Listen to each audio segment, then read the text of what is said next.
اعوذ باللہ السمیع العلیم من الشیطان الرجیم بسم اللہ الرحمن الرحیم رب اشرح لی صدری ویسر لی امری واحلل عقدۃ من لسانی یفقہوا قولی ربی یسر ولا تعسر وتمم بالخیر وبک نستعین رب زدنی علما۔ السلام علیکم ورحمۃ اللہ وبرکاتہ۔ الحمدللہ ہم سورہ نساء کا ترجمہ و تفسیر کر رہے ہیں۔ 126 آیات کا ترجمہ و تفسیر الحمدللہ ہم کر چکے ہیں۔ آج کا سبق آیت نمبر 127 سے دیکھیے۔ اعوذ باللہ من الشیطان الرجیم وَيَسْتَفْتُونَكَ فِي النِّسَاءِ وَيَسْتَفْتُونَكَ اور یستفتون وہ حکم دریافت کرتے ہیں، وہ فتویٰ طلب کرتے ہیں، وہ فتویٰ مانگتے ہیں کہ وہ آپ سے حکم دریافت کرتے ہیں۔ فی النساء فی میں یعنی بارے میں، النساء عورتوں کے بارے میں، قل آپ کہہ دیجئے اللہ یفتیکم تمہیں فتویٰ دیتا ہے، تمہیں حکم دیتا ہے، فی ہن فی بارے میں، ہن ان کے بارے میں، وما یتلا اور ما جو یتلا تلاوت کیا جاتا ہے، علیکم اللہ پر، کم آپ پر، فی الکتاب فی میں، الکتاب قرآن میں، کتاب میں، جو تمہیں کتاب میں قرآن میں سنایا جاتا ہے، فی یتاما فی بارے میں، یتاما یتیم، النساء عورتیں، یتیم عورتوں کے بارے میں، اللاتی جنہیں لا تؤتونہن لا نہیں تؤتون تم دیتے ہن انہیں، تم انہیں نہیں دیتے، ما کتب ما جو کتب لکھا گیا ہے، مقرر کیا گیا ہے، لہن کے لیے، ہن ان کے لیے، وترغبون اور ترغبون تم رغبت رکھتے ہو، تم چاہتے ہو، ان کے، اچھا یہ لا ترغبون ہے، واو یہاں پر عاطفہ ہے، یہ ہوگا ولا ترغبون، لا تؤتونہن، یہ لا واو کا جو ہے وہ عطف ہے، اس پر واو عاطفہ ہے تو ترغبون کا اس پر عطف آئے گا۔ تنکحو تم نکاح کرو، ہن ان سے، ان کو نکاح میں لو، والمستضعفین اور المستضعفین بے بس کمزور، من الولدان من سے، الولدان بچے، کمزور بچوں میں سے، بچوں کے بارے میں، وان تقوموا اور ان یہ کہ تقوموا تم قائم رہو، لیلیتاما کے لیے، الیتاما یتیموں کے بارے میں، بالقسط انصاف پر، تم انصاف پر قائم رہو یتیموں کے بارے میں، وما تفعلوا اور ما جو تفعلوا تم کرو گے، من خیر من سے، خیر بھلائی، کسی بھلائی میں سے، فإن اللہ بس ان بے شک اللہ کان ہے بھی بے سے ہی اس، علیمن جاننے والا، اس کو جاننے والا ہے، اس سے علم رکھنے، اس کے بارے میں علم رکھنے والا ہے۔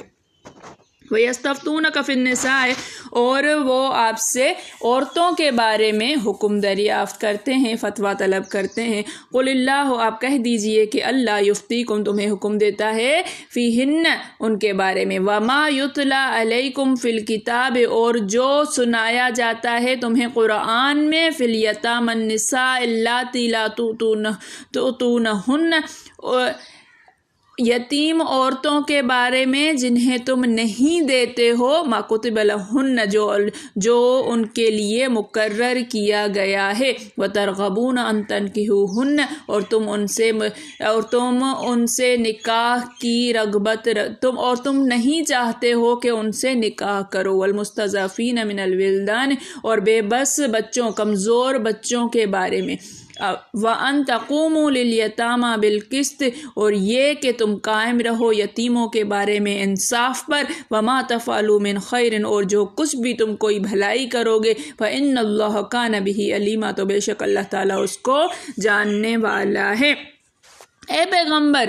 لوگ تم سے یتیم عورتوں کے بارے میں فتویٰ طلب کرتے ہیں، کہہ دو کہ اللہ تم کو ان کے ساتھ نکاح کرنے کے معاملے میں اجازت دیتا ہے، اور جو حکم اس کتاب میں پہلے دیا گیا ہے وہ ان یتیم عورتوں کے بارے میں ہے جن کو تم ان کا حق تو دیتے نہیں اور خواہش رکھتے ہو کہ ان کے ساتھ نکاح کر لو، اور نیز بیچارے بے کس بچوں کے بارے میں، اور یہ بھی حکم دیتا ہے کہ یتیموں کے بارے میں انصاف پر قائم رہو، اور جو بھلائی تم کرو گے اللہ اس کو جانتا ہے۔ اس آیت میں اللہ تعالیٰ یتیموں کے مربیوں کی گوشمالی اور منصفانہ احکام دے رہا ہے، احکام قائم کرنے کا حکم فرما رہا ہے اللہ تعالیٰ۔ اس سے پہلے بھی ہم یتیموں کے حقوق کے بارے میں پڑھ چکے، یتیم عورتوں، یتیم لڑکیوں کے حقوق کے بارے میں پڑھ چکے، ان سے نکاح کرنا اور ان کو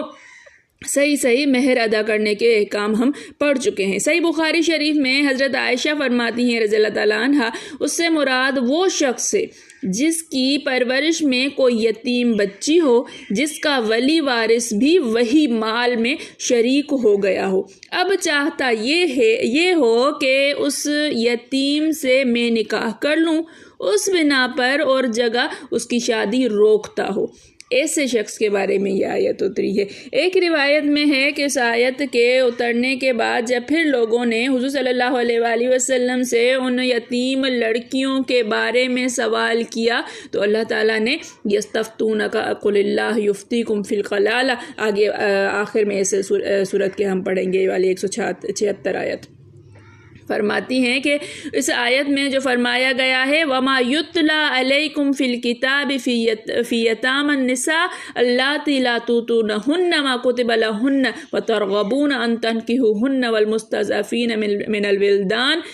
سے مراد پہلی وَإِنْ خِفْتُمْ أَلَّا تُقْسِطُوا، ہم پہلے پڑھ چکے ہیں، وَإِنْ خِفْتُمْ أَلَّا تُقْسِطُوا فِي الْيَتَامَى فَانكِحُوا مَا طَابَ لَكُم مِّنَ النِّسَاءِ مَثْنَىٰ وَثُلَاثَ وَرُبَاعَ فَإِنْ خِفْتُمْ أَلَّا تَعْدِلُوا فَوَاحِدَةً أَوْ مَا مَلَكَتْ أَيْمَانُكُمْ ذَلِكَ أَدْنَىٰ أَلَّا تَعُولُوا، کہ آپ سے بھی منقول ہے کہ یتیم لڑکیوں کے ولی وارث جب ان کے پاس مال کم پاتے یا وہ حسین نہ ہوتی تو ان سے نکاح کرنے سے باز رہتے، اور اگر مالدار اور صاحب جمال پاتے تو نکاح کی رغبت کرتے، لیکن اس حال میں بھی چونکہ ان لڑکیوں کا اور کوئی محافظ نہیں ہوتا تھا ان کے مہر اور حقوق میں کمی کرتے تھے، تو اللہ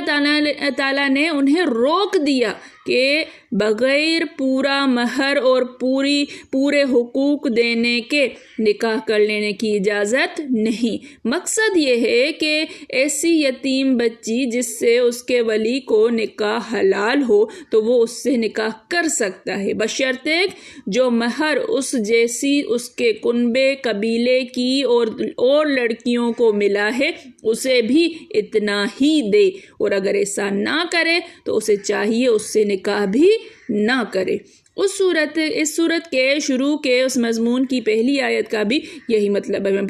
پیچھے ہم یہ چیز پڑھ کر آئے ہیں بالکل تفصیل کے ساتھ۔ مطلب یہ ہے کہ کبھی ایسا بھی ہوتا ہے کہ اس یتیم بچی سے خود اس کا ولی جسے اس سے نکاح کرنا حلال ہے اسے اپنے نکاح میں لانا نہیں چاہتا، خواہ کسی وجہ سے ہو، لیکن یہ جان کر کہ جب یہ دوسرے کے نکاح میں چلی جائے گی تو جو مال میرے اس لڑکی کے درمیان شراکت میں ہے وہ بھی میرے قبضے سے جاتا رہے گا، تو ایسے ناواجبی فعل سے اس آیت میں روک دیا گیا۔ یہ بھی مروی ہے کہ جاہلیت میں دستور تھا کہ یتیم لڑکی کا والی جب لڑکی کو اپنی ولایت میں لیتا تو اس پر ایک کپڑا ڈال دیتا تھا۔ اب کسی کی مجال نہ تھی کہ اس سے خود آپ نکاح کر لیتا اور مال بھی ہضم کر جاتا، اور اگر وہ صورت شکل میں اچھی نہ ہوتی اور مالدار ہوتی تو اسے دوسری جگہ نکاح کرنے سے روک دیتا، وہ بیچاری یوں ہی مر جاتی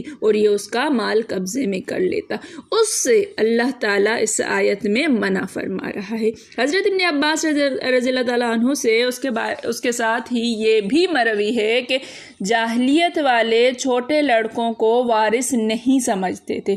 اس رسم کو بھی قرآن نے ختم کر دیا اور ہر ایک کو حصہ دلوایا اور فرمایا کہ لڑکی اور لڑکے کو خواہ چھوٹے ہوں خواہ بڑے حصہ ضرور دو، البتہ لڑکی کو آدھا اور لڑکے کو پورا، یعنی 2 لڑکیوں کے برابر، اور یتیم لڑکیوں کے بارے میں انصاف کا حکم دیا کہ جب جمال و مال والی سے خود تم اپنا نکاح کر لیتے ہو تو پھر ان سے بھی کر لیا کرو جو مال و جمال میں کم ہو۔ پھر فرمایا یقین مانو کہ تمہارے تمام اعمال سے اللہ تعالیٰ باخبر ہے، تمہیں چاہیے کہ خیر کے کام کرو، فرما برداری کرو اور نیک جزا حاصل کرو۔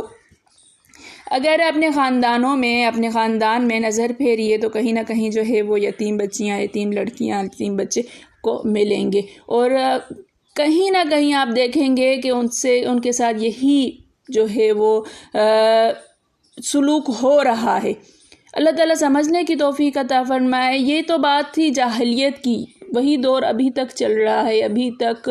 یہ ساری چیزیں دہرائی جا رہی ہیں۔ اللہ تعالیٰ رحم کا معاملہ فرمائے، اللہ تعالیٰ سمجھنے کی توفیق عطا فرمائے۔ میرے پڑھانے میں، آپ کے پڑھنے میں، میرے سمجھانے میں، آپ کے سمجھنے میں کوئی غلطی، خطا، بھول چوک ہو گئی ہو تو میں اللہ کے حضور میں توبہ کرتی ہوں اور معافی کی خواستگار ہوں۔ ربنا تقبل منا انک انت سمیع العلیم۔ السلام علیکم ورحمۃ اللہ وبرکاتہ۔